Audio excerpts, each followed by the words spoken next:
Assalamualaikum warahmatullahi wabarakatuh. Apa kabar? Jumpa lagi di channel Media Guru Berkarya. Di video ini kita sudah masuk ke materi kedua di semester pertama kelas 11, yaitu teks eksplanasi. Pernahkah kalian mendengar atau membaca informasi mengenai sebuah peristiwa atau fenomena yang terjadi di lingkungan kalian? Seperti peristiwa tsunami, fenomena puting beliung, fenomena banjir, dan gempa bumi, serta lain sebagainya. Fenomena tersebut merupakan fenomena alam. Selain itu, fenomena juga bisa berupa fenomena sosial atau budaya, seperti fenomena tawuran antar supporter sepak bola, fenomena siswa SMK yang menemukan pendeteksi alat gempa bumi, dan lain sebagainya. Selain itu, fenomena juga bisa berupa fenomena ekonomi dan politik, seperti fenomena pemilihan kepala daerah yang dilakukan secara serentak, dan berita tentang yang sekarang ini sedang terjadi, yaitu penurunan tingkat ekonomi dikarenakan wabah COVID-19. Semua fenomena itu, baik fenomena alam maupun fenomena sosial, dapat dijelaskan dalam jenis teks eksplanasi.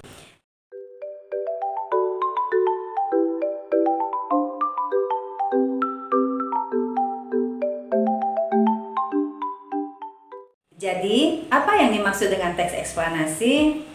Bagaimana ciri-cirinya? Tujuan teks eksplanasi itu seperti apa? Strukturnya bagaimana? Dan pola pengembangannya apa saja? Simak video ini sampai dengan selesai dan jangan lupa catat bagian terpentingnya. Kata eksplanasi berasal dari bahasa Inggris explain, yang berarti penjelasan. Jadi, teks eksplanasi adalah sebuah karangan yang berisi penjelasan-penjelasan lengkap tentang suatu topik yang berhubungan dengan berbagai fenomena, baik itu fenomena alam maupun fenomena sosial yang terjadi di kehidupan sehari-hari. Tujuan teks eksplanasi yaitu memberikan informasi atau penjelasan tentang berbagai fenomena kepada pembaca agar memahami dan mengerti tentang peristiwa atau fenomena yang terjadi. Berikut contoh teks eksplanasi. Gempa Aceh. Gempa dahsyat pernah terjadi di Aceh 26 Desember 2004 pada pukul 7.58 waktu Indonesia Barat. Pusat gempa terletak di sebelah barat Aceh dengan kedalaman 10 km. Bencana ini merupakan gempa bumi terdahsyat dalam kurun waktu 40 tahun terakhir. Dampak kerusakannya meliputi Aceh, Sumatera Utara, pantai barat semenanjung Malaysia, Thailand, pantai timur India, Sri Lanka, bahkan sampai pantai timur Afrika. Gempa ini juga mengakibatkan gelombang laut setinggi 9 meter. Bencana ini merupakan kematian terbesar sepanjang sejarah. Indonesia, Sri Lanka, India, dan Thailand merupakan negara dengan jumlah kematian terbesar. Kekuatan gempa pada penghujung tahun 2004 itu mencapai 9 Richter, dengan korban tewas mencapai 283.100, 14.000 orang hilang, dan 1.126.900 kehilangan tempat tinggal. Gempa bumi yang disertai gelombang tsunami itu merupakan bencana yang mengakibatkan kematian terbesar sepanjang sejarah. Indonesia, Sri Lanka, India, dan Thailand merupakan negara dengan jumlah kematian terbesar. Di Indonesia, gempa menelan lebih dari 126.000 korban jiwa. Puluhan gedung hancur oleh gempa utama, terutama di Melaboh dan Banda Aceh di ujung Sumatera. Di Banda Aceh, sekitar 50% dari semua bangunan rusak terkena tsunami. Teks tersebut terdiri atas paragraf-paragraf yang merupakan paparan tentang akibat dan sebab gempa bumi yang terjadi di Aceh. Teks tersebut dapat dikelompokkan sebagai teks eksplanasi. Dari teks semacam itu diharapkan para pembaca dapat memahami proses berlangsungnya suatu peristiwa yang bersifat kausalitas dengan sejelas-jelasnya.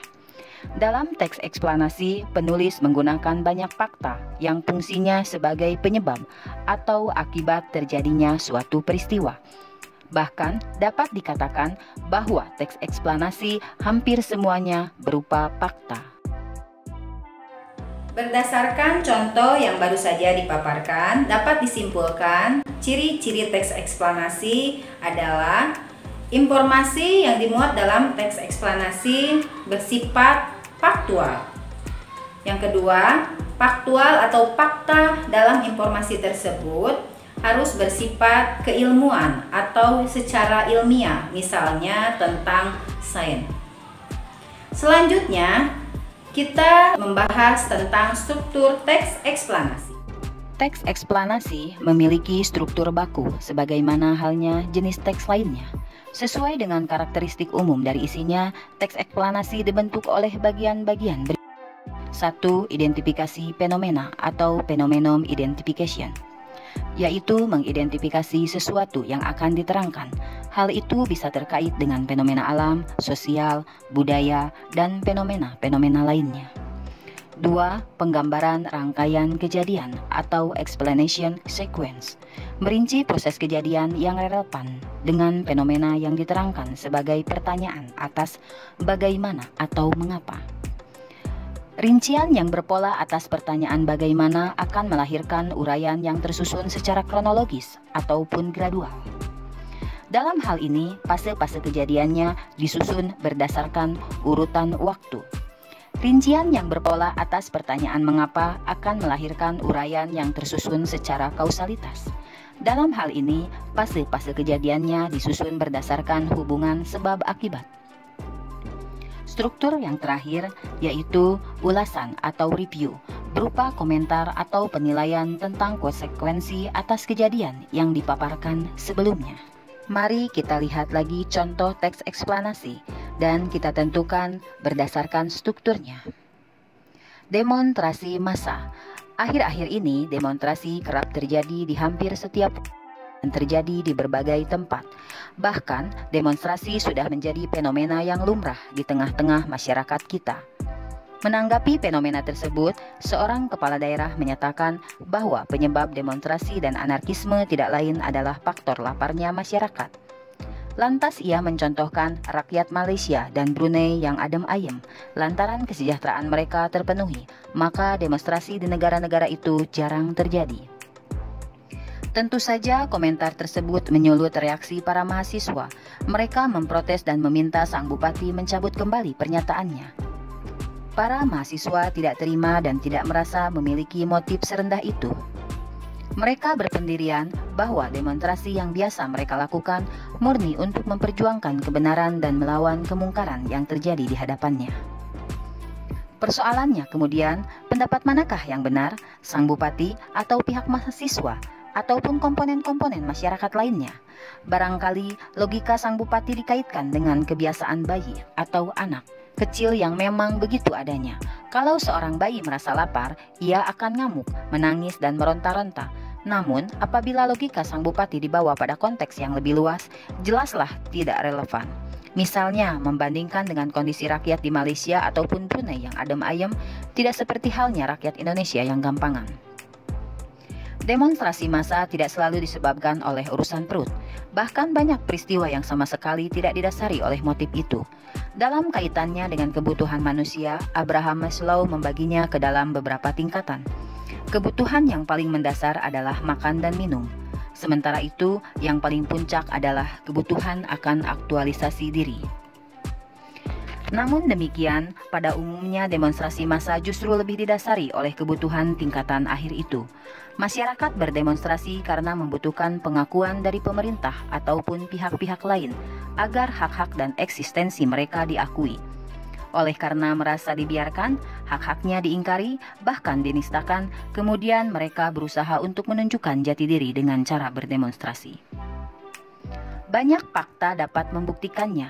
Demonstrasi pada masa awal reformasi di negeri ini pada tahun 1997 sampai tahun 1998 bukan dilakukan oleh rakyat miskin ataupun orang-orang lapar. Justru hal itu dilakukan oleh warga dari kalangan menengah ke atas. Dalam hal ini adalah mahasiswa dan golongan intelektual. Belum lagi kalau merujuk pada kasus-kasus yang terjadi di luar negeri.